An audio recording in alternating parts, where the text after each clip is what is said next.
ఎందుకు యేసు ప్రభువారు యెరూషలేములోనికి ప్రవేశించాడు? ఆయన యెరూషలేములో ప్రవేశించినప్పుడు ఏ విధంగా యేసు ప్రభువారికి స్వాగతం పలికారు? ఇవన్నీ విషయాలని మనం కొంచెం ఆలోచన చేసుకుందాం.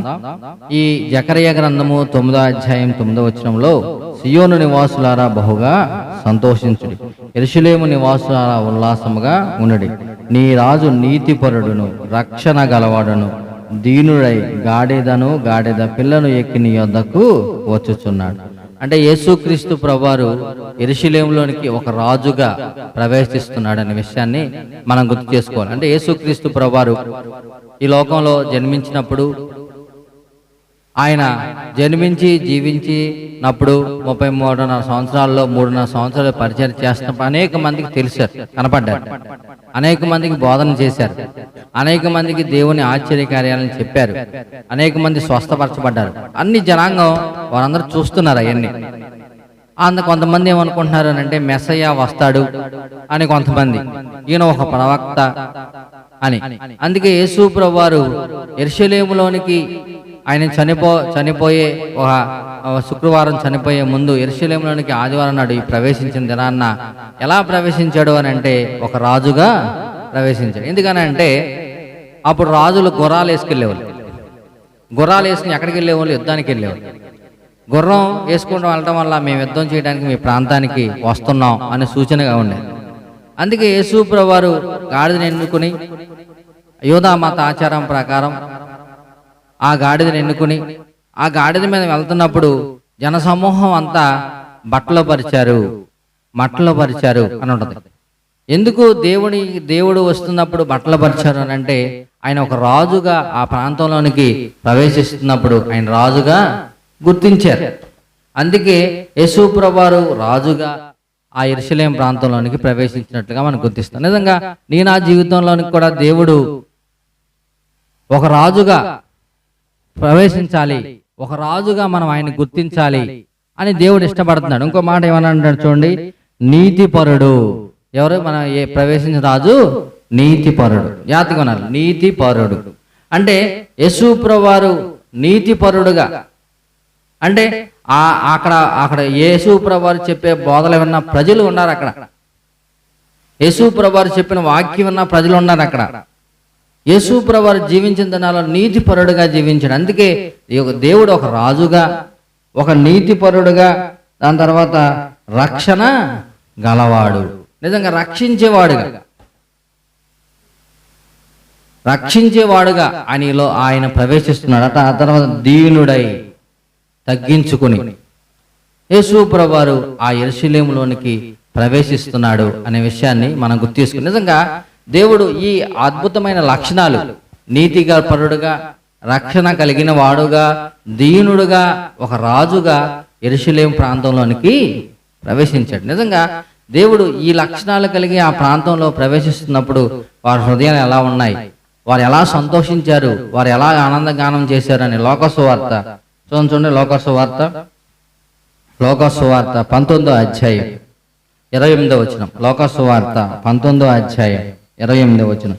యేసు ఈ మాటలు చెప్పి యెరూషలేమునకు వెళ్ళవాలని ముందుగా సాగిపోయి ఆయన ఒలీవల కొండ దగ్గర ఉన్న బెతనియా అనే గ్రామంలో సమీపమునకు వచ్చినప్పుడు తన శిష్యులనిద్దరిని పిలిచి, మీ ఎదుటనున్న గ్రామమునకు వెళ్ళుడి, అందులో మీరు ప్రవేశింపగానే కట్టబడి ఉన్న ఒక గాడిద పిల్ల మీకు కనబడును, దాని మీద ఏ మనుషుడు ఎన్నడను కూర్చుండలేదు, దాన్ని విప్పి తోలుకుని రండి. ఎవరైనా మీరెందుకు దీన్ని విప్పుచున్నారని మిమ్మల్ని అడిగినలా ఇది ప్రభువునకు కావలసి ఉన్నదని అతనితో చెప్పుడని చెప్పి వారిని పంపాను.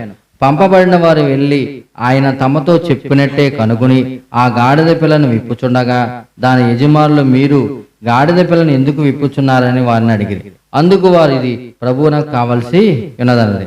తర్వాత వారు యేసునద్దకు దాన్ని తోలుకొని వచ్చి ఆ గాడిద పిల్ల మీద తమ బట్టలు వేసి యేసును దాని మీద ఎక్కించి ఆయన వెళ్ళుచుండగా తమ బట్టలు దారి పొడుగున పడిసిరి. ఒలీవల కొండ నుండి దిగుచోటికి ఆయన సమీపించినప్పుడు శిష్యుల సమూహమంతయు సంతోషించుచు, ప్రభువు పేరట వచ్చు రాజు స్తుతింపబడునుగాక, పరలోకమందు సమాధానము, సర్వోన్నతమైన స్థలములో మహిమయు ఉండునుగాక అని తాము చూచిన అద్భుతములన్నిటి గూర్చి మహాశబ్దంతో దేవునికి స్తోత్రము చేయసాగిరి. జాగ్రత్తగా యేసుక్రీస్తు ప్రభువారు బెత్సగే బెతనియా ప్రాంతాలకి సమీపించినప్పుడు శిష్యులను పిలిచాడు.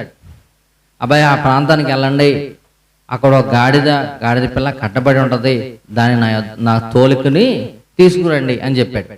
ఒకవేళ అక్కడ అడుగుతారు, ఎందుకు మీరు దీన్ని తీసుకువెళ్తున్నారు, ఎవరు మీరు అని అడిగితే, ఇది ప్రభువునకు కావలసి ఉన్నది అని అన్నాను. జాగ్రత్తగా అర్థం చేసుకోండి. యేసు ప్రభు శిష్యులకి చెప్పాడు, తీసుకురండి, ఈ పని చేయండి అని.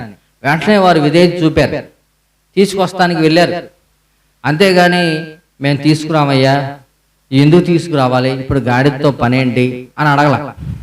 నిజంగా మన జీవితాల్లో కొన్నిసార్లు దేవుడు చెప్పిన పని చేయడానికి, దేవుడు చెప్పిన మాట చేయడానికి మనం రకరకాల ప్రశ్నలు వేస్తూ ఉంటాం. కానీ యేసు ప్రభు శిష్యులు యేసు ప్రభు చెప్పినట్టుగా వెంటనే వెళ్ళారు. నిజంగా గాడిద ఉన్న పిల్ల ఉన్న ప్రాంతానికి వెళ్ళారు. అడిగారు ఆయన్ని, ఎందుకయ్యా ఎవరు కావాలి, ఇది ప్రభువునకు కావాల్సింది అని చెప్పారు. నిజంగా మనం దేవుని బిడ్డలంగా, దేవుని విశ్వాసులంగా, దేవుడు మనకు చెప్పిన మాట చెప్పినట్లుగా చేయడానికి మనం సిద్ధపడాలి. అదే అర్థం చేసుకోవాలి. శిష్యులు దేవుడు యేసు ప్రభువు చెప్పినట్టుగానే చేశారు. తీసుకొచ్చిన తర్వాత యేసు ప్రభువు ఆ గాడిదను ఎక్కి వెళ్తున్నప్పుడు వారు బట్టలు పరిచారు అని రాసింది. నిజంగా అర్థం చేసుకోవాల్సిన విషయం ఏంటంటే, అప్పుడు ప్రభువు పేరట వచ్చు రాజు స్తుతింపబడును గాక, పరలోకమందు సమాధానము, సర్వోన్నతమైన స్థలములో మహిమయు ఉండునుగా. అంటే వాళ్ళు ఏమని దేవునికి స్తోత్రం చేయిస్తున్నారు, ఏమని దేవుణ్ణి ఆనందిస్తున్నారంటే, ప్రభువు పేరట వచ్చు రాజు స్తుతించబడునుగాక. నిజంగా అర్థం చేసుకోండి. వారు ఆ మాట మాట్లాడారు, ఆ మాట పలికారు అని అంటే వారి హృదయంలో ఎంత సంతోషం ఉందో, వారి హృదయంలో ఎంత ఆనందం ఉందో. ఇప్పుడు మనకు ఆనందం ఉంటేనే, సంతోషం ఉంటేనే ఎగిరి గంతులు వేస్తాం, సంతోషంగా దేవుని స్తుతిస్తాం, దేవుణ్ణి ఆరాధిస్తాం. వారు ఎంత ఆ ప్రజలు, యెరూషలేము ప్రాంత ప్రజలు, అక్కడున్న జనాంగము దేవుణ్ణి ఎంత బాగా స్తుతిస్తున్నారు, ఎంత బాగా ఘనపరుస్తున్నారు అర్థం చేసుకోలేదు. పరలోకమందు సమాధానము, సర్వోన్నతమైన స్థలముల్లో మహిమయు ఉండును. జాగ్రత్తగా అర్థం చేసుకోండి. యేసు ప్రభువారు ఈ మాట, పరలోకమందు సమాధానం. యేసుక్రీస్తు ప్రభువారు ఈ లోకంలో జన్మించినప్పుడు, లోకసువార్త 2వ అధ్యాయంలో ఉంటది. యేసుక్రీస్తు ప్రభువారు ఈ లోకంలో జన్మించినప్పుడు లోకసువార్త 2వ అధ్యాయంలో మాటను చదువుదాం చూడండి.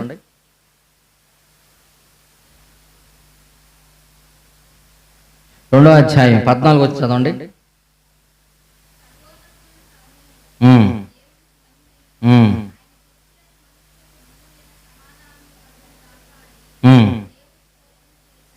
చూడండి, ఈ యేసు ప్రభువారు పుట్టినప్పుడు ఆ గొర్రెల కాపలు యేసు ప్రభువారిని చూచిన తర్వాత, యేసు ప్రభువారిని దర్శించుకున్న తర్వాత, సర్వోన్నతమైన స్థలముల్లో దేవునికి మహిమయు, ఆయనకి ఇష్టలైన మనుషులకు భూమి మీద సమాధానం కలిగింది. యేసు ప్రభువారు ఈ లోకంలో జన్మించినప్పుడు భూమి మీద సమాధానం కలిగింది.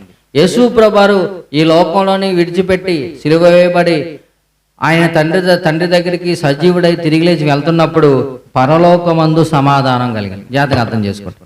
యేసు ప్రభువారు ఈ లోకంలో జన్మించడం వల్ల భూమి మీద సమాధానం కలిగింది. యేసు ప్రభువారు మరణానికి సిద్ధపడి వెళ్తున్నప్పుడు పరలోకంలో సమాధానం కలిగింది. నిజంగా యేసు ప్రభువారు ఈ లోకంలో జన్మించింది, లేకపోతే ఆయన మన కోసం బాధలు పడినా, ఇబ్బందులు పడినా, ఈ లోకంలో జీవించి అనేక మందితో అవమానం పడింది. యేసు ప్రభువారు యెరూషలేము ప్రాంతాన్ని దర్శించడానికి వెళ్ళింది. ఈ కార్యాలన్నీ చేసింది ఏంటంటే తండ్రి చిత్తాన్ని నెరవేర్చడానికి, తండ్రి పనిని నెరవేర్చడానికి. యేసు ప్రభువారు వెళ్తున్నప్పుడు అక్కడ జనాంగం గుర్తించారు. అని ఏమంటారంటే, యేసు ప్రభువారు ఇలా యెరూషలేములోనికి వెళ్ళటం వల్ల, యెరూషలేము విజయ ప్రవేశం చేయడం వల్ల ఒకటి ఏంటంటే ప్రవచనం నెరవేరింది. యేసు ప్రభువారు చెప్పారు, జకర్యాని ముందే, యేసు ప్రభువారు పుట్టక ముందే జకర్యా ఏమని ప్రకటించాడు అని అంటే, యేసు ప్రభువారు గాడిద పిల్లనెక్కి యెరూషలేములో ఒక రాజుగా, ఒక దీనుడుగా, ఒక నీతిపరుడుగా, ఒక రక్షణ కాలవాడుగా ప్రవేశిస్తాడు అని దేవుని ప్రవచనాలు చెప్పబడ్డాయి. దేవుని మాట చెప్పబడింది. ఆ మాట నెరవేర్చడం కోసం యేసు ప్రభువారు యెరూషలేములో ప్రవేశించారు. యేసు ప్రభువారు యెరూషలేములో ప్రవేశించి ఆయన శిలువ మరణానికి సిద్ధపడుతున్నప్పుడు ఏమని, పరలోకమందు సమాధానం కలుగుతుంది. చాలా అర్థం చేసుకోండి. దేవుని కార్యం, దేవుడు చేసే పని ఎలా ఉంటుందంటే చాలా క్రమశిక్షణగా, చాలా మంచి ప్లానుడ్గా, జరుగుతూ ఉంటుంది. నిజంగా దేవుడు జన్మించినప్పుడు భూమి మీద సమాధానం కలిగింది. యేసు ప్రభువారు శిలువ మరణాన్ని పొంది ఆయన తిరిగి లేచినప్పుడు పరలోకమందు సమాధానం కలిగింది. ఆ సమాధానం కలగటం వల్లే ఆ రక్షణ మనకి దొరికింది. దేవునితో మాట్లాడే భాగ్యం మనకు దొరికింది. తండ్రి లేకపోతే ప్రభువా నా పరిస్థితి ఎలా ఉంది, యేసయ్య నా పరిస్థితి ఎలా ఉంది అని చెప్పుకుంటున్నావు అని అంటే యేసు ప్రభువారు చేసిన పని వల్లే. అందుకే వీళ్ళందరూ ఏం చేస్తున్నారంటే, అయ్యా నువ్వు యెరూషలేము రావటం వల్ల, ఒక రాజుగా ప్రవేశించడం వల్ల, ఒక నీతిపరుడుగా ప్రవేశించడం వల్ల, ఒక రక్షణ గలవాడిగా ప్రవేశించడం వల్ల పరలోకమందు మాకు సమాధానం కలిగిద్ది, మేము నిన్ను చూస్తాం అని వారు దేవుణ్ణి స్తుతిస్తున్నారు, వారు దేవుణ్ణి గానం చేస్తున్నారు. నిజంగా మనం అర్థం చేసుకోవాల్సిన విషయం ఏంటంటే 2025 సంవత్సరంలో మనం ఉన్నాం. ఈ సంవత్సరంలో ఈ సంవత్సరంలో లేకపోతే ఈ తరంలో ఉన్న మనం దేవుని బిడ్డలంగా, విశ్వాసులంగా, దేవుని మందిరానికి వచ్చే బిడ్డలుగా ఉన్న మనం, దేవుడు మన కోసం చేసిన ఆ పని, దేవుడు ఎంత సంతోషంగా ప్రవేశించాడు. లేకపోతే యెరూషలేము ప్రాంతాన్ని యేసు ప్రభువారికి ఇంకా శుక్రవారం నాడు సిలువేస్తారు. ఇంకెన్ని రోజులు ఉంది? 5 రోజులు ఉంది. ఈ 5 రోజులు లేకపోతే సిలువేయడానికి సిద్ధపడుతున్నప్పుడు యేసు ప్రభువు ఎంత సంతోషంగా తన పనిని తాను నెరవేర్చడం కోసం, తండ్రి చెప్పిన పని నెరవేర్చడం కోసం ఏ విధంగా సంతోషంగా ఆనందంగా ప్రవేశిస్తున్నప్పుడు ఈ జనాంగమే దేవుణ్ణి స్తుతించారు, ఈ జనాంగమే ఓసన్నా జీవని పలికారు, వీళ్ళే దేవుణ్ణి ఆరాధించారు. కానీ వీళ్ళే దేవుని నోటితో సిలువేయమని పలికారు. అర్థం చేసుకోండి, దేవుడు తన కార్యాన్ని చేస్తున్నప్పుడు మనం కూడా చాలాసార్లు దేవుని వాక్యాన్ని మనం వింటాం. దేవుడు మనతో మాట్లాడుతున్నప్పుడు మనం ఏం చేయాలి అని అంటే వాక్యాన్ని లోబడాలి. చాలాసార్లు మనం విధేయత చూపలేని పరిస్థితి, చాలాసార్లు మనం దీనత్వం చూపలేని పరిస్థితి, చాలాసార్లు మనం నీతిగా జీవించలేని పరిస్థితి, చాలాసార్లు దేవుని రక్షణని మనం పొందుకోలేని పరిస్థితి. అర్థం చేసుకోండి, దేవుని వాక్యం చెప్తుంది, దేవుని మాట చెప్తుంది అని అంటే దేవుడు మనకు అవకాశం ఇచ్చి, టైం ఇచ్చి, సమయం ఇచ్చి మనం రిక్వెస్ట్ చేస్తున్నప్పుడు దేవుని మాటని, లేకపోతే దేవుడు చెప్పే మాట, యేసు ప్రభువు ఈరోజు యెరూషలేములో ఎందుకు ప్రవేశించారు, మీరు మట్లాదివారం ఎందుకు చేసుకుంటారు అంటే మనం చెప్పగలగాలి.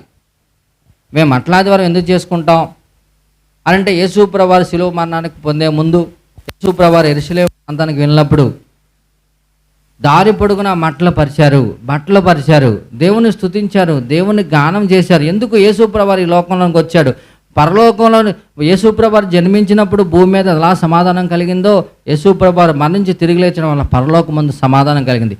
ఆ పరలోకమందు సమాధానం కలిగింది కాబట్టే నేను దేవుణ్ణి తండ్రి అని పిలవగలుగుతున్నాను, దేవుణ్ణి యేసయ్య అని పిలవగలుగుతున్నాను. నేను చేసే ప్రార్థన ఆయన వింటాడు. చెప్పాలి, మనం ఎవరైనా అడిగితే మనం చెప్పగలగాలి. ముందు మనకు తెలిసి ఉండాలి, యేసు ప్రభువు మట్లాదివారంలో ప్రవేశించడం వల్ల పరలోకమందు సమాధానము, సర్వోన్నతమైన స్థలంలో మహిమయు ఉండునుగాక అని తాము చూచిన అద్భుతములన్నింటిని కూర్చి మహాశబ్దంతో దేవునికి స్తోత్రము చేయసాగారు. జాగ్రత్తగానండి, మహాశబ్దంతో దేవునికి స్తోత్రం చేశారు. దేవుడు చేసిన కార్యాలని వాళ్ళ పట్ల వారి జీవితాల్లో వారు చూసినప్పుడు నిజంగా వారు చూశారు. కుంటోళ్ళకి కాళ్ళు వచ్చినాయి, గుడ్డోళ్ళకి కళ్ళు వచ్చినాయి, ఇంకా ఎన్నో అద్భుతాలు వారి జీవితంలో వారు చూశారు. యేసు ప్రభువు వెనకాల తిరుగుతున్నప్పుడు వారందరూ చూసినప్పుడు వారు మహాశబ్దంతో దేవునికి స్తోత్రము గానము చేశారు. జాగ్రత్త వినండి, మనకు అంత ఆరాధన, అందుకే మనం పూర్ణ హృదయముతో మనం దేవుణ్ణి ఆరాధించాలి. వారు ఆ రోజు దేవుణ్ణి పూర్ణ హృదయంతో మహాశబ్దంతో దేవునికి స్తోత్రము గానము చేశారు. నిజంగా నేను ఆ జీవితాల్లో మనం ఎప్పుడన్నా ఒక రోజైనా సరే మనస్ఫూర్తిగా దేవుని ఆరాధించగలుగుతున్నామా, దేవుణ్ణి స్తోత్రం చేయగలుగుతున్నామా అనేది మనం అర్థం చేసుకోవాలి. తర్వాత చూడండి, ఆ సమూహంలో ఉన్న కొందరు పరిచయులు, బోధకుడా నీ శిష్యులను గద్దింపని ఆయనతో చెప్పక ఆయన వారిని చూసి వీరు ఊరకుండిన ఈ రాళ్ళు కేకలు వేయన మీతో చెప్పుచున్నాను. చూడండి, వీళ్ళని ఒకవేళ వీళ్ళు గానం చేస్తున్నారు, వీళ్ళు దేవుణ్ణి స్తుతిస్తున్నారు అని అంటే వారికి అక్కడున్న సమాజ మందిరంలో పెద్దలకి వీళ్ళందరికీ ఏమని అనిపించింది అని అంటే, అసలు మాకు రాజు ఉన్నాడు కదా, మా ప్రాంతాన్ని లేకపోతే నడిపించి ఒక రాజు ఉన్నాడు, లేకపోతే మేము పరిచయలు ఉన్నాం, యాజకులు ఉన్నాం, శాస్త్రులు ఉన్నాం, వీళ్ళందరూ ఉండంగా ఈయన్ని రాజు అని పిలుస్తున్నారేంటి, ఈయనకి ఇంతమంది దేవునికి స్తోత్రం చేస్తున్నారేంటి, గానం చేస్తున్నారేంటి అనేప్పటికీ అక్కడున్న పెద్దలందరూ అంటారు, మీ శిష్యులను ఆపమానండి, నీ పక్కనున్న ప్రజలను ఆపమానండి, అరవద్దు, కేకల యుద్ధం చెప్పండి అని అంటే యేసు ప్రభువారు ఏమన్నారంటే, వీళ్ళు ఊరకుని రాళ్ళు కేకలు వేయి. నిజంగా దేవుని యొక్క శక్తి, దేవుడు ఎటువంటి వాడు, సర్వశక్తిమంతుడు, ఆయన ఏం చేయగలడో అనే విషయాన్ని ఆయన అక్కడ వాళ్ళకి చెప్పినట్టుగా ఉంది. ఎందుకంటే వాళ్ళకి బైబిల్ తెలుసు, వాళ్ళకి ధర్మశాస్త్రం తెలుసు, వాళ్ళకి ధర్మశాస్త్రం బోధించేవారే, అనేకసార్లు యేసు ప్రభుని చాలా చిక్కు ప్రశ్నలు వేసిన వారే. ఇది ఇలా జరగడం కరెక్టా, ఇదే కానీ అని అడిగి దేవుణ్ణి శోధించిన వారు, దేవుణ్ణి ప్రశ్నలు వేసిన వారు అక్కడ చుట్టూ జనాంగం ఉన్నారు. వారందరూ ఏమంటారంటే, నువ్వెలా రాజు అవుతావు, మాకు మెస్సయ్య వస్తాడు కదా, ఇలా అంటున్నప్పుడు యేసు ప్రభువారు తనకున్న శక్తి ఏంటో, వీళ్ళు ఆపితే రాళ్ళు కేకలు వేస్తాయి అన్నాడు. నిజంగా మనం ఆరాధించే దేవుడు, మనం నమ్ముకున్న దేవుడు, మనం విశ్వాసం ఉంచిన దేవుడు ఎంత శక్తిమంతుడో మనం గుర్తుపెట్టుకోవాలి. మనం అనుకుంటాం చాలాసార్లు, మన దేవుడిని నమ్ముకున్నాం, మన దేవుడు ఎలాంటి వాడో. కొన్నిసార్లు మనకు అర్థం కాని పరిస్థితుల్లో దేవుడు నాకు ఈ పని చేయలేకపోయాడేంటి, ఈ సహాయం చేయలేకపోయాడేంటి, అసలు దేవుడు నన్ను ఎందుకు ఇలా చూస్తున్నాడు అని అనుకుంటాం. కానీ మనం ఆరాధించే దేవుడు ఎంత శక్తిమంతుడో మనం అర్థం చేసుకోవాలి. అందుకే వాళ్ళకి అర్థమయ్యే విధంగా ఒకవేళ వాళ్ళ నోళ్ళు మూస్తే ఈ రాళ్ళు కేకలు వేస్తాను. నిజంగా దేవుడు తన పని చేసుకోవడానికైనా, తన కార్యాన్ని చేసుకోవడానికైనా మనం అనుకుంటాం మనం పెద్ద గొప్పలం అని. మనం గొప్పలమేం కాదు. మనం కాకపోతే దేవుడు ఇంకొకరితో అయినా పని చేయించుకోగలడు. కానీ దేవుడు అవకాశం మనకిచ్చాడు,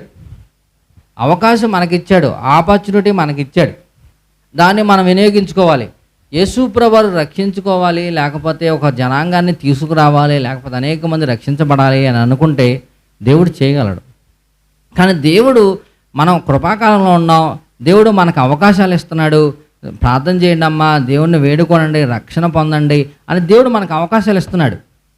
కానీ అవకాశాలను మిస్యూజ్ చేసుకుంటే, అవకాశాలను మనం సరిగ్గా వినియోగించకపోతే దేవుడు ఏమని చెప్తున్నాడనంటే, నీకు కాకపోయి నేను ఇంకోళ్ళతో పని చేయించుకోవాలని చెప్తున్నాడు. కాబట్టి మనం అర్థం చేసుకోవాల్సిన విషయం ఏంటంటే, దేవుడు మనకు అవకాశం ఇచ్చాడు, దేవుడు మనకు ఆపర్చునిటీ ఇచ్చాడు, ఈ పని చేయమని ఇచ్చాడు. లేకపోతే ఇక్కడ మనం పాల్గొనమని ఇచ్చినప్పుడు దాన్ని మనం గొప్ప భాగ్యంగా తీసుకుని పని చేయాలి. అది అందుకే అక్కడున్న ప్రజలందరూ దేవుణ్ణి ఎలా సంతోషించారు, ఎలా ఆనందించారు, వారి బట్టలు ఎలా పరిచారు అని అంటే, దేవుడు నాకు అవకాశాన్ని ఇచ్చాడు కాబట్టి ఆ పని వారు చేశారు. నిజంగా మన జీవితాల్లో దేవుడు ఎన్నో అవకాశాలు, ఎన్నో దేవుని పని చేయటానికి, లేకపోతే దేవుని కోసం జీవించడానికి ఎన్నో అవకాశాలు దేవుడు మనకి ఇస్తున్నప్పుడు అవకాశాన్ని మనం వినియోగించుకునే వారిగా ఉండాలి. ఆ అవకాశాలని వినియోగించుకుంటే దేవుడు తప్పకుండా మనకి సహాయం చేస్తాడు. అందుకే ఏమన్నాడంటే, వీరు కాముగా ఉంటే రాళ్ళు కేకలు వేస్తాయి అని అన్నాడు. తర్వాత చూడండి, యేసు ఆయన పట్టణమునకు సమీపించినప్పుడు దానిని చూచి దాని విషయమై ఏడ్చి, నీవు ఈ దినమందైనను సమాధానమైన సంగతి తెలుసుకునేలా నీకెంతో మేలు, కానీ ఇప్పుడు అవి నీ కన్నులకు మరుగు చేయబడినాయి. యేసు ప్రభువారు ఆ పట్టణాన్ని ప్రవేశించారు, ఆ పట్టణాన్ని చూశారు. ఆ పట్టణాన్ని చూచి ఆయన కన్నీళ్లు విడిచాడు. జాగ్రత్తగానండి, యేసు ప్రభువారు ఆ పట్టణాన్ని చూచాడని రాసింది. యెరూషలేము పట్టణాన్ని చూచి బాధపడ్డాడు. ఎందుకు బాధపడ్డారు అని అంటే, యేసు ప్రభువారికి తెలుసు ఈ ప్రజలే సిలువ వేయండి అని కేకలు వేస్తారని, ఈ ప్రజలే సిలువ వేస్తారని, ఈ ప్రజలు ఆయన దూషిస్తారని ఏడ్చాడు. ఏడ్చేవనంటే, ఈ దినమందైనను సమాధానమైన సంగతులు తెలుసుకొని నీకెంతో మేలు, కానీ ఇప్పుడు అవి నీ కన్నులకు మరుగు చేయబడినవి. దేవుడు ఏమని అంటున్నాడంటే, ఈ దినమందైన సమాధానమైన సంగతులు తెలుసుకోవాలి. అంటే దేవుడు మనకు అవకాశాలు ఇస్తున్నప్పుడు ఆ సమాధానమైన సంగతులు మనం తెలుసుకోవాలి. అందుకే యేసు యెరూషలేము పట్టణాన్ని చూచాడు అని ఉంది. మనం కూడా అర్థం చేసుకోవాలి ఏంటంటే, దేవుడు నిన్ను నన్ను కూడా చూస్తున్నాడు. అందుకే ఆఖరి ఏమని పేరు పెట్టింది, యేసు ప్రభు చూచుచున్న దేవుడు. అంటే మనం అర్థం చేసుకోవాల్సిన విషయం ఏమిటి అని అంటే, దేవుడు నిన్ను నన్ను, మనం ఉన్న ప్రాంతాన్ని, మనం ఉన్న ప్రదేశాన్ని చూస్తున్నాడు. చూసి యేసు ప్రభువారు యెరూషలేము పట్టణం కోసం ఎలా ఏడ్చాడో, దేవుడు నీ కోసం నా కోసం కూడా ఈ వ్యక్తి రక్షించబడితే బాగుండు, ఈ కుటుంబం రక్షించబడితే బాగుండు, ఈ ప్రాంతం రక్షించబడితే బాగుండు. అయ్యో ఎన్నో సంగతులు చెప్పానే, ఎన్నో మాటలు చెప్పానే, కానీ వారు వినలేదు. ఒక దినమందు వారు దేవుని ఉగ్రతకు పాలవ్వాలి కదా, ఒక దినమందు వారు నరకానికి వెళ్ళాలి కదా అని దేవుడు మనల్ని చూచి కూడా బాధపడుతున్నాడు. మనల్ని చూచి కూడా యేసు ప్రభువారు బాధపడుతున్నారు కాబట్టి ఈ సువార్త నీ దగ్గరికి వచ్చింది. దేవుని మాట మన ప్రాంతానికి వచ్చింది. దేవుని వాక్యము మన ప్రదేశానికి వచ్చింది. దేవుని మాట మన కుటుంబంలోనికి వచ్చింది. వ్యక్తిగతంగా మన దగ్గరికి వచ్చింది దేవుని మాట. యేసు ప్రభువారు నిన్ను నన్ను చూసి బాధపడ్డాడు కాబట్టి, అందుకే యేసు ప్రభువారు హేమని హెచ్చరిస్తున్నాడు అనంటే, ఆయన యెరూషలేము ప్రాంతాన్ని చూచి దాని విషయమై ఆలోచిస్తున్నాడు. చూడండి, ఇంకో కొన్ని విషయాలు చెప్తాను చూడండి. యేసు ప్రభువారు యెరూషలేము ప్రాంతాన్ని చూచినట్లుగా మనం చూస్తాం. నిజంగా ప్రకటన గ్రంథంలో కూడా ఒక మాట అన్నది, నీ క్రియలను నేను ఎరుగుదును. ఎందుకని అంటాడు అని అంటే, దేవుడు మన ప్రాంతాన్ని, లేకపోతే మన హృదయాన్ని, లేకపోతే మన కుటుంబాన్ని, లేక మన హృదయాన్ని దేవుడు చూసినప్పుడు మనం చేసే పని కూడా దేవుడు చూస్తాడు. నీ క్రియలు నేను ఎరుగుదును, నీ సహనముని అని ఒక సంఘానికి దేవుడు చెప్తున్నాడు. మిమ్మల్ని నేను చూశాను, మీ క్రియలు చూశాను, మీ సహనాన్ని చూశాను, అన్నిటినీ నేను చూశాను అంటున్నాడు. అంటే యేసు ప్రభువారు యెరూషలేము ప్రాంతాన్ని చూసి ఎలా అయితే ఆలోచిస్తున్నాడో, దేవుడు నిన్ను నన్ను చూచి కూడా ఆలోచిస్తున్నాడు. మన హృదయ పరిస్థితి ఏంటి, తన యొక్క వ్యక్తిగత జీవితం ఏంటి అనేది యేసు ప్రభువారు మనల్ని చూసి బాధపడుతున్నాడు. ఈ దినమందయ్య నాయన సమాధానమైన సంగతులు తెలుసుకోవాలి. దేవుడు చెప్పే మాట తెలుసుకోవాలి. దేవుని వాక్యం యొక్క శక్తిని తెలుసుకోవాలి. దేవుని యొక్క వాక్యం యొక్క విలువను తెలుసుకోవాలి. అందుకే దావీదు భక్తుడు అంటాడు, దేవుని మాట తేనె కంటేను జుంటే తేనె దారాల కంటేను మధురమైనది. ఎందుకని భక్తుడు ఆ మాట అన్నాడు అని అంటే, దేవుని వాక్యానికి ఉన్న శక్తి అటువంటిది కాబట్టి, దేవుని మాటకున్న శక్తి అటువంటిది కాదు. యేసు ప్రభువారు యెరూషలేము ప్రాంతాన్ని చూసి బాధపడ్డాడు. యేసు ప్రభువారు నిన్ను నన్ను కూడా చూస్తున్నాడు. చూసి మన కోసం ఏడుస్తున్నాడా, మన కోసం బాధపడుతున్నాడా, మనల్ని చూసి దేవుడు సంతోషిస్తున్నాడా అనేది మనం అర్థం చేసుకోవాలి. మన హృదయాన్ని చూసినప్పుడు దేవుడు ఏం చేస్తున్నాడు? యెరూషలేము పట్టణం ఆ రోజు చూసి బాధపడ్డాడు. ఈరోజు యేసు ప్రభువారు నా హృదయాన్ని చూస్తున్నాడు. చూసి ఆయన ఏం చేస్తున్నాడు ఒకసారి మనం ఆలోచించుకోండి. యేసయ్య నీ దగ్గరికి నా దగ్గరికి వచ్చి నీ హృదయంలో నా హృదయంలో నీకు తొంగి చూచి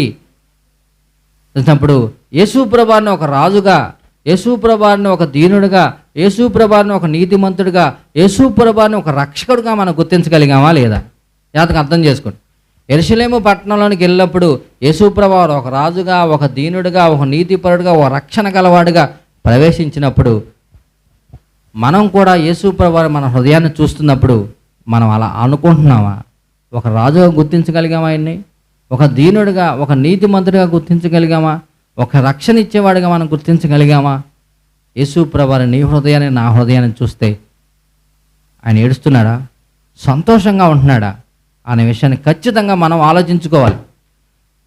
అనేక సంవత్సరం వెంబడి సంవత్సరం మనం పుట్టిన దేవుని యేసు ప్రభువారు పుట్టుకని జ్ఞాపకం చేసుకుంటున్నాం. యేసు ప్రభువారు మరణించిన దినాన్ని జ్ఞాపకం చేసుకుంటున్నాం. యేసు ప్రభువారు సిలువ మరణించిన దినాన్ని, యేసు ప్రభువారు తిరిగి లేచిన దినాన్ని జ్ఞాపకం చేసుకుంటున్నాం. మన జీవితాల్లో సంవత్సరాలు గతించిపోయినట్లుగా ఎన్నిటినీ గతించిపోతున్నాయి.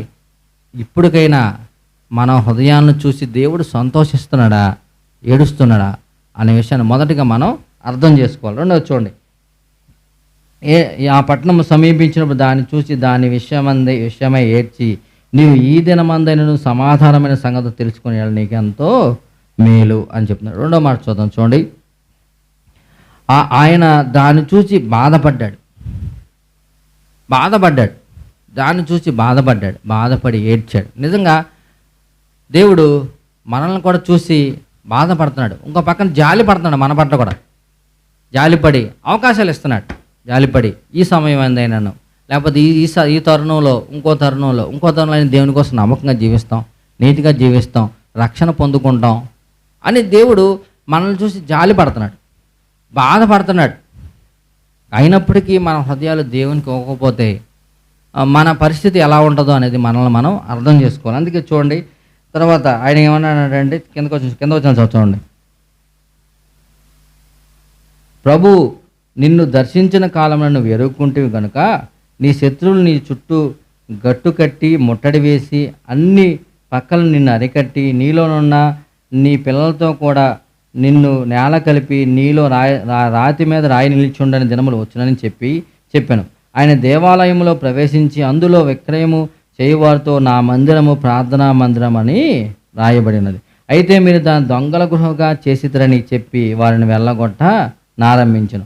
ఆయన ప్రతిదినము దేవాలయములో బోధించుచున్నప్పుడు ప్రధాన యాజకులు, శాస్త్రులు, ప్రజలున్న ప్రధానులు ఆయన నాశనము చేయజూచుండేది. కానీ ప్రజలందరూ ఆయన వాక్యం వినుటకు ఆయన అతుకుని ఉండేది కనుక ఏమీ చేయవలనో వారికి తోచ లేదు. జాతివనండి, యేసు ప్రభువారు యెరూషలేమును సమీపించాడు. యెరూషలేము దేవుని ఆలయాన్ని చూశాడు. దేవుని ఆలయాన్ని చూసినప్పుడు అక్కడ దేవుని ఆలయంలో ఉండవలసిన విధంగా లేదు. దేవుని ఆలయంలో ఏం జరగాలి జరగట్లా. వాళ్ళు ఏదో వారికి సొంత లాభం కోసం రకరకాల పనులు చేసి యేసు ప్రభువారికి కోపం వచ్చింది. యేసు ప్రభువారి బాధ కలిగింది. వాటన్నిటినీ తీసివేసి దేవుని వాక్యాన్ని బోధిస్తున్నాడు. దేవుని మాటను బోధిస్తున్నప్పుడు అక్కడున్న పెద్దలు లేకపోతే ఈ ప్రధాన యాజకులు, పరిసయ్యులు అందరూ చూసి ఏమనలేకపోయారు. దేవుని వాక్యం బోధిస్తుంటే అందరూ వింటున్నారండి శ్రద్ధగా. వారు ఏమీ అనలేకపోయాడు. యేసు ప్రభువారు ఆ ప్రాంతాన్ని చూసి, దేవుని యొక్క దేవాలయాన్ని చూసి అవన్నిటినీ తొలగించేసినట్లుగా, అవన్నిటినీ పడగొట్టేసినట్లుగా మనం చూస్తాం. నిజంగా మనం అర్థం చేసుకోవాల్సిన విషయం ఏంటంటే, దేవుని ఆలయంలో జరగాల్సినది జరగకుండా వేరొక కార్యం జరుగుతున్నప్పుడు యేసు ప్రభువారు ఉగ్రుడై కోప్పడి అన్నిటినీ పడవేశాడు, పడగొట్టాడని చూస్తాం. నిజంగా నువ్వు నేను గుర్తుంచుకోవాల్సిన విషయం ఏంటంటే, ఆ రోజు దేవుని ఆలయం యెరూషలేము మందిరం, ఈరోజు దేవుని యొక్క ఆలయం నీ నా హృదయం. దేవుని యొక్క ఆలయం ఏంటి? నీ నా హృదయం. నీ నా హృదయంలో దేవుడు నివసించాలి, నీ నా హృదయంలో దేవుడు ఉండాలి అని ఆశపడుతున్నప్పుడు మన హృదయంలో దేవుడు ఉండటానికి ఉండే స్థానం ఉందా, లేకపోతే యేసు ప్రభువారికి చూచి మన హృదయాన్ని చూచో, లేకపోతే మన హృదయంలో ఉన్న ఆలోచనలు చూసో, లేకపోతే ఆ ప్రదేశాన్ని చూసో, ఆ రోజు యెరూషలేము మందిరంలోకి దేవుడు ఏ విధంగా అయితే ప్రవేశించి వారి మీద చిరాకు పడినట్టుగా, వారి మీద కోపపడినట్లుగా దేవుడు మనల్ని కూడా అలా చూస్తున్నాడేమో అర్థం చేసుకో. అన్నిటిని తీసివేసి అవన్నిటినీ పారవేసి దేవుని వాక్యాన్ని బోధిస్తున్నాడు. నిజంగా ఈరోజు దేవుడు నీతో నాతో సెలవిచ్చేది ఏంటి అని అంటే, మన హృదయాన్ని చూసి, మన పరిస్థితిని చూసి, మన హృదయంలో దేవుడు ఉండటానికి ఇష్టపడుతున్నప్పుడు నిజంగా మన హృదయంలో దేవుణ్ణి అంగీకరించేవారిగా, మన హృదయంలో దేవునికి చోటించేవారిగా మనం ఉంటున్నామా లేదా అనే విషయాన్ని మనం అర్థం చేసుకోవాలి. నిజంగా మనం మార్క్స్ వార్త 5వ అధ్యాయం 25 నుంచి 34 వచనాలు ఒక సంఘటన మనకు తెలుసు. మార్క్స్ వార్త 5వ అధ్యాయం 25 నుంచి 34 వచనం చూడండి. ఇప్పుడు ఇక్కడ ఈ వచ్చిన భాగం 12 సంవత్సరాల నుంచి ఒక వ్యాధితో, రక్తస్రావం గల వ్యాధితో బాధపడుతున్న స్త్రీ గురించి మనం చాలాసార్లు విని ఉంటాం. ఈమె 12 సంవత్సరాల నుంచి బాధపడుతుంది. యేసుని గురించి వింది. జాగ్రత్తగానండి, ఈమె 12 సంవత్సరాల నుంచి ఒక వ్యాధితో బాధపడుతుంది, యేసుని గురించి వింది. మనం కూడా అర్థం చేసుకోవాల్సిన విషయం ఏంటి అని అంటే, యేసుని గూర్చి విన్న తర్వాత వారి జీవితంలో ఏం జరిగింది? 34 వచ్చిన చూడండి.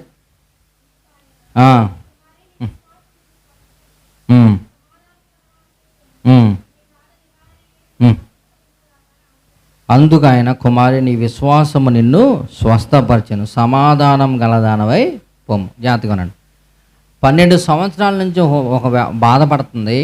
యేసు ప్రభు గురించి విన్న తర్వాత, దేవుని కార్యాన్ని చూసిన తర్వాత దేవుడు నీ విశ్వాసమే నిన్ను స్వస్థపరిచింది, సమాధానం గలదానమై పొమ్మని. జాగ్రత్తగా వినండి, మనం దేవునికి ఎన్ని సంవత్సరాల నుంచి దేవుడు మీకు తెలుసు మనం అందరం ఆలోచిద్దాం. మనకి 12 సంవత్సరాలు తెలుసు, లేకపోతే 15 సంవత్సరాలు తెలుసు, 20 సంవత్సరాలు తెలుసు, లేకపోతే 2 సంవత్సరాలు తెలుసు, 1 సంవత్సరం నుంచి తెలుసు. దేవుని గురించి మనం విన్నాం. దేవుడు ఎందుకు జన్మించాడు విన్నాం, దేవుడు ఎందుకు మన కోసం మన శిలువలో ప్రాణాన్ని పెట్టాడో విన్నాం, ఎందుకు రక్తాన్ని కార్చాడో విన్నాం, ఎందుకు తిరిగి లేచాడో విన్నాం. ఆమె దేవుని యందు విశ్వాసం ఉంచింది. జాగ్రత్తగా ఉండండి, విశ్వాసం ఉంచింది కాబట్టి దేవుడు ఆమెని స్వస్థపరిచాడు. స్వస్థపరిచి సమాధానం గలదానమై వెళ్ళిపోమన్నాడు. యేసు ప్రభువారు ఈ లోకంలో జన్మించినప్పుడు భూమి మీద సమాధానం కలిగింది. యేసు ప్రభువారు ఈ లోకంలో మరణించి శిలువలో ప్రాణాన్ని పెట్టి రక్తాన్ని కార్చి తిరిగి లేచిన తర్వాత పరలోకంలో సమాధానం కలిగింది.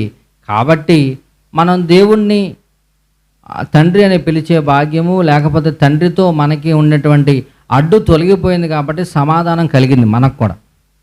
ఆ సమాధానం కలిగిన దేవుడు ఏమని అంటున్నాడంటే, నీకు నాకు సమాధానం ఇవ్వడానికి, నీ హృదయంలో నా హృదయంలో జన్మించి దేవుడు సమాధానం ఇవ్వడానికి ఇష్టపడుతున్నాడు. అంటే దేవునితో కలిసి జీవించటం, దేవునితో కలిసి దేవుణ్ణి ఆరాధించటం, ఆ సమాధానాన్ని ఇవ్వడానికి ఇష్టపడుతున్నాడు. ఈ వ్యక్తి కొన్ని సంవత్సరాలుగా బాధపడుతున్న వ్యక్తి దేవుని గురించి విని దేవుని యందు విశ్వాసం ఉంచి దేవుడిచ్చే సమాధానాన్ని పొందుకుంది. నిజంగా నా జీవితాలు ఎలా ఉన్నాయి? యేసయ్య మనల్ని చూస్తున్నాడు, యేసయ్య మన గురించి బాధపడుతున్నాడు, యేసయ్య మన పరిస్థితుల గురించి ఏడుస్తున్నాడు. ఏమని అంటున్నాడంటే, విశ్వాసం ఉంచండి, నన్ను హృదయంలోనికి స్వీకరించండి, నన్ను రక్షకుడుగా అంగీకరించండి, మీకు నేను సమాధానాన్ని అనుగ్రహిస్తాను. జాగ్రత్తగా ఉన్నాడు, నీకు నేను సమాధానాన్ని అనుగ్రహిస్తాను. నిజంగా ఆ రోజు ఆ ప్రాంతం చూసి దేవుడు ఏడ్చాడు, ఆ ప్రజలు యేసు ప్రభువును సిలువ వేయమని కేకలు వేశారు అని మనం చెప్పుకుంటున్నాం. నిజంగా అదే రోజుల్లో మనము జన్మించి ఉంటే, అప్పుడు మనము పుట్టుంటే అక్కడ మనం కూడా కేకలు వేసేవాళ్ళం. కానీ ఈరోజు మనం ఏమని చెప్పుకుంటున్నామనంటే, వాళ్ళు కేకలు వేశారనుకుంటున్నాం. కానీ మనం ఎన్నోసార్లు ఎన్నో సందర్భాల్లో దేవుణ్ణి బాధ పెట్టిన పరిస్థితులు, దేవుణ్ణి సిలువ వేసిన పరిస్థితులు, దేవుణ్ణి ఏడిపించిన పరిస్థితుల్లో దేవుణ్ణి తెలుసుకున్నాక మన జీవితాలు ఎన్నో ఉన్నాయి. తెలుసుకోకముందుగా దేవుణ్ణి తెలుసుకున్నాక, దేవుణ్ణి ఆరాధించడం మనం స్టార్ట్ చేసినాక, దేవుడు ఎవరో మనం గుర్తించిన తర్వాత, అయినా దేవుడు ఏమని అంటున్నాడు అని అంటే, నా గురించి విన్నావు, నా యందు విశ్వాసం ఉంచు, నీకు నేను సమాధానాన్ని అనుగ్రహిస్తాను అని అంటున్నాడు. నిజంగా దేవుడిచ్చే సమాధానాన్ని పొందుకోవటానికి మనం ఇష్టంగా ఉన్నామా లేదా అర్థం చేసుకోండి. యేసు ప్రభువారు ఒక రాజుగా ప్రవేశిస్తే ఎంత సంతోషం కలిగిందో, ఎంత ఆనందం కలిగిందో. దాదాపు 3 లక్షల మంది జనం ఉంటారంట ఆ రోజు. ఆ ప్రాంతంలో యేసు ప్రభువారు ప్రవేశించే ప్రాంతంలో ఆరాధించడానికి 3 లక్షల మంది జనం వస్తారంట. ఆ 3 లక్షల మంది ప్రజలు యేసు ప్రభువారు వెనకాల నడుచుకుంటూ ఆయన ఆరాధిస్తూ స్తుతిస్తుంటే, అక్కడ మత నాయకులకి, అక్కడున్న పెద్దలకి, అక్కడున్న అధికారులకి ఏమీ చేయలేకపోయారు. వాళ్ళకేం అర్థం కాల, అసలు ఇక్కడ ఏం జరుగుతుంది అనేది అర్థం కాల. నిజంగా దేవుడు మన హృదయాల్లో జన్మిస్తే, దేవుడిచ్చే సమాధానాన్ని మనం పొందుకుంటే, మన ద్వారా కూడా దేవుడు అటువంటి అద్భుతాలు చేయగలుగుతాడు. నిజంగా మనం కూడా అంత దేవుణ్ణి ఆరాధించగలం, అంత దేవుణ్ణి స్తుతించగలం. వారు స్తోత్రము చేయొచ్చు అని అంటారు. నిజంగా వారు ఓసన్నా జయం అని దేవుని స్తోత్రం చేయొచ్చు వెళ్ళారు అన్నట్టు. నిజంగా మన హృదయాల్లో దేవుని అంతగా ఆరాధిస్తున్నావా, దేవుని అంతగా స్తోత్రం చేస్తున్నావా అర్థం చేసుకోండి. మనం దేవుని ఇచ్చే సమాధానాన్ని పొందుకునే వారిగా ఉన్నామా లేదా చూడండి. యేసు ప్రభువారు మనల్ని చూస్తున్నప్పుడు, మన హృదయంలో తొంగి చూస్తున్నప్పుడు, మన పరిస్థితి చూస్తున్నప్పుడు, దేవుడు మనల్ని చూసి ఎలా ఫీల్ అవుతున్నాడు మనం అర్థం చేసుకోవాలి. అందుకే యేసు ప్రభువారు, ఈ దినమందైన నువ్వు సమాధాన సంగతి తెలుసుకుని ఎలా నీకు మేలు అన్నాడు. జాగ్రత్తగా అర్థం చేసుకోండి. ఈ దినమందైన నువ్వు సమాధానమైన సంగతులు తెలుసుకుని నీకు మేలు అన్నాడు. నిజంగా నన్ను దేవుడు మాట్లాడుతున్న మాట ఏంటంటే, ఈ రోజైనా ఈ సమయమందైనా మనం దేవుడిచ్చే సమాధానాన్ని, దేవుడిచ్చే ఆనందాన్ని, దేవుడిచ్చే రక్షణని, దేవుడిచ్చే నీతిని మనం పొందుకుంటే అది మనకెంతో మేలు, అది ఎంతో ఆశీర్వాదం. అది దేవుడు అంటాడు. అందుకే ఒక దేవుడు ఒక రాజుగా, ఒక దీనుడుగా, ఒక నీతిపరుడుగా, ఒక సమాధానం గలవాడుగా మన మధ్యకు వస్తున్నాడు. మన హృదయంలో జన్మించడానికి ఇష్టపడుతున్నాడు. నా హృదయాలు దేవునికి అర్పించుకుందామా? నా హృదయాల్లో దేవుణ్ణి స్వీకరించుకుందామా? యేసు ప్రభువారు యెరూషలేమును చూసి ఏడ్చాడు. నన్ను చూసి దేవుడు ఏం చేస్తున్నాడు? సంతోషపడుతున్నాడా? బాధపడుతున్నాడా? మన పరిస్థితి ఏంటి? మన హృదయం ఎలా ఉందో మనం పరిశీలన చేసుకుందాం.